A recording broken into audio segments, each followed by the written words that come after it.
ته هسپتالونه وینا څه یعنې قسمه قسم ځایونه له ورشه چې کمې دوکې دړکې هلته روانې دي یعنې سبحان الله تر دې چې هغه انسانانو په جسم باندې لوبې روانې دي او ته لا دا وایې چې مال او روپیو دا خو لا وړه خبره سړی بیمار دی غریب سړی دی سیم له ځان نه خبر نه دی ګردې تې پټه کړه بل چا خرڅ کړه دا کېږي زموږ په علاقو کې موږ له د عربو خبرې کوو لیونی راونیسه په لار کې بېهوشه یې که د هغه نه ګردې وباسه بیا یې پرېږده دا کېږي زموږ په ځمکه باندې ډاکټرانو پسې ورشه روغ رمټ سړی صرف وایي په تشي مې دړلی راسملی دي تا له اپریشن کوي صرف د خپلو پیسو دپاره دا کېږي زموږ په ځمکه باندې بل ورځ راته یو کس وایي چې اوس دا صحت کارډ راوتی دی هغې کې خو پیسې پرتې دي ته ورځه ټیم د اپریشن کې نو ډاکټرانو اوس دا قصه شروع کړې ده چې پیسې خو هسې هم د سره کارډ کې پرتې دي راشه اپریشن ولکو روغو خلکو له اپریشنونه کوي اوس دا قصه شروع شوې پیسې خو کارډ کې شتي او مخکې خو به چا سره پیسې وي چا سره به نه وي و تا سره خو پیسې پرتې ده خو کټ کېږي ډاکټر له خو ځي روغ روغ خلک را سملی او بهی کې څو وایي مړه مې شو دا راته بل ورځ یو کس بهی کې مړه شو او اخري خبره لنډه دا ده چې بس الله دې ستاسو هغه مریض وبخښي او ژوند یې نور نه و نو ژوند یې خود نه و تا پرېښودو ته خو حرامو دومره په لیونی کړی چې د یو انسان ژوند پورې تا لوبې وکړي ته حرامو دومره لیونی کړی زه خو دا سوچ کوم په خپله زه یعنې والله سړی په ګاډي کې روان وي که نه او چېرته پیشو یې مخې له راشي او دا پیشو د ټیر لاندې راشي نو یعنې 4-5 ورځې د سړي دا زړه دا خپه خپه غونته کېږي او شي به یې داسې بعضو ملګرو سره سړی سخت خپه وي چې الله حالانکه الله یې په دې رانیسي هم نه ځکه غلطي خو یې نه وکړو ځناور دی هغه څاروی یا نه پوهېږي مخې له راشي خو سړی خپه وي چې یاره یو نفس به و که نه ساه خو پکې وه ته دې بې ضمیرۍ ته وګوره چې پوره انسان د هغه په بدن پورې لوبې کوه په آخره کې هغه مړ شو څه د څه لپاره د یو څو روپو دپاره دیم راځي تپوس کوي د علماو نه وایي زما دعاګانې نه قبلېږي دیم ګورې دا تپوس کوي وایي زما دعا هغه نه قبلېږي څنګه به زموږ دعاګانې قبولې شي او زموږ د بازارونو او زموږ د هسپتالونو او زموږ د کاروبارونو دا حال دی هلته چې نه پاتې شوی که نه او جوور د یو یو په قصه نه یې پوهه نو ته ګوره هلته ژوند هم نشي تېرولی زه کله به چوټۍ لاړ شم که نه څه سامان وامان رالم یا ملګري را سره یې خپلوه ما ته وي تکلی شم ته نه پوهېږي داسې سعودي عرب خو نه دی چې ته به یو شی راوالی او دا پسه او داسې دا موږ پرېږده موږ پوهېږو دا داسې اسان کار دی چې ته به ورشي او بلکې داسې سړی خو دوی ښه دوکه ورسره کوي چې پته ورته ولګي چې دا سړی نه دی پوه دا یو ساده مسلمان دی راغلی دی زموږ نه سامان دی که زما دا خبرې غلطي غلطي تاسو راته وایي چې غلطي دي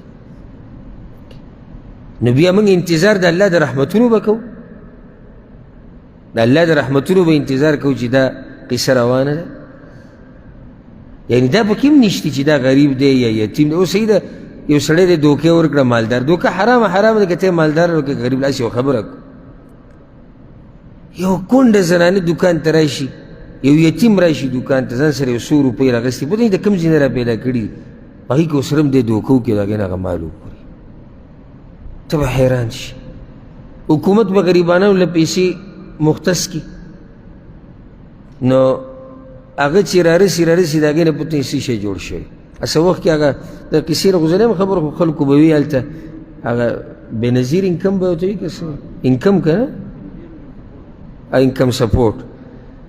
نو زه هلته په چوټۍ باندې وم نو چا راته قصه وکړه چې دا داسې زنانو له او مشرانو له 2000 روپۍ ورکوي نو ما 2000 روپۍ څه شی 2000 روپۍ داسې شی چې دوی ورکوي ما ته وایي دا 2000 نه دي دا خو هغه ځینې چې راوځي د سیند نه داسې 10,000 وي که 40,000 وي دا د یو کس دی خو دا چې رارسي زموږ علاقو ته دا 2000 شي ځکه چې دې کې هر سړی په لاره کې خپله حصه الي دا 80,000 روپۍ یا 40,000 روپۍ د دې به څوک جواب ورکوي الله او ښه خوشحاله ناست وي برید ته وایي راته وایي دا مخونه الله وران کړي دا کوم خلک چې حرام خوري ته ورننوځې یو ادارې ته یو ځي ته د حرام خور پکې ښه صفا پته لګي خو حلال خور ته یې پته لګي دا مې یاده کړه ګورئ و داسې نه تاسو حرام خور بوځي حرام خور وایي ماته خو پکې نه ښکاري خو دا دواړه یو کمپني ده یو شی دی حلال خور چې ورننوځي د حرام خور د دې مخ نه پته لګي چې دا سړی حرام خور دی د مخ باندې تیاره پرته وي نو الله دې زموږ په حال رحم وکړي څه به کامیاب شي او څه به زموږ دعاګانې قبولې شي او دې ځای کې دې سړي ته وګوره که نه یعنې په دغه خو دا حالات هم نه دي دا سړی په څه دی په سفر دی نو ګډ وډ دی نو الله ته یې لاس اوچت کړي دي یا رب یا رب او الله ورله دعا نه قبلوي نو دا زما نصیحت دی د دې ځای نه ټولو مؤمنانو مسلمانانو ته او خصوصا پښتنو ته پیغمبر صلی الله علیه وسلم د ژوند په آخرنۍ برخه کې هغه تقریر کړی و موږ څو پیر هغه واقعه بیان کړې وه بیا چې عکاشه راپاڅېد او پیغمبر صلی الله علیه وسلم یې ښکل کړو هغه تقریر کې پیغمبر صلی الله علیه وسلم دا ویلي وو که چا زما باندې دینار او درهمینو نن دې راته وایي ګوره سبا نه دینار شته نه درهم شته دا یاده کوي چې ګوره قیامت په ورځ حساب ورکول ډېر ګران کار دی ډېر ګران کار دی دلته که تا نه یو سړی یو 2 روپۍ ستا وخوري نو څه خبره ده که ستا یو 2 روپۍ وخوري خو که تا د چا یو څو پیسې هم وخوړې که نه نو د قیامت په ورځ ورکول ګوره ډېر ګران دي ډېر ګران دي ناممکنه نو د حرامو نه ځان لرې ساتي 2 روپۍ ګټه حلال یې ګټه لږه یې ګټه په حلال یې ګټه او سکون به پکې که نه سکون پکې نه په حلالو کې سکون په حلالو کې برکت حرامو کې برکت هم نه چې څومره ډېر چې سکون پکې نه راځي ګورئ نو کوشش ته څه کوئ همیشه د حلال باندې دا ګوره د دې بېدینو خبره ده وی په حلالو پسې به حلال شي دا څه خبره چا ویلي چې په حلالو پسې به حلال شي دا خو دا دوی دا خبره جوړه کړې ده چې ته راتاو کې کم طرف ته حرامو ته یعنې وی په حرامو به په حرام شي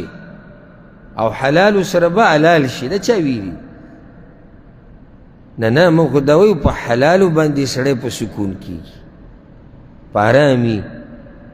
کټ کې چې سملي که نه داسې ناشنا خوب کوي داسې ناشنا ځکه چې زړه ته سکون دی او دغه حرام خور د ده نه په ژوند کې سکون نه په بچو کې برکت نه په ښځه کې برکت نه په کور کې برکت او دعاګانې هم نه قبلېږي نو د چا دعا نه قبلېږي اولنی کس حرام خور دویم ذکر کړی دی هغه انسان چې په دعا کې داسې څه غواړي چې هغه ګناه ده یا د خپلولۍ د پرې کولو دعا غواړي لکه یو سړی د لاس اوچت کړي دي چې الله ماله طاقت راکړه چې هغه پلانۍ نشه پې وکړم دی اوس څه غواړي د الله نه یعنې ګناه کول غواړي یا د رشتې پرې کولو باره کې څه غواړي لکه یا الله ما او دا پلانې د یو بل نه لرې لرې ساته یا الله خیال هم دی که نه کله یو سړی غوسه شي او د خپل سره مسله راله یا الله ما او دی د یو بل نه لرې ساته چې د یو بل مخ هم ویننو یعنې معنی دا چې رشته پرې کول غواړي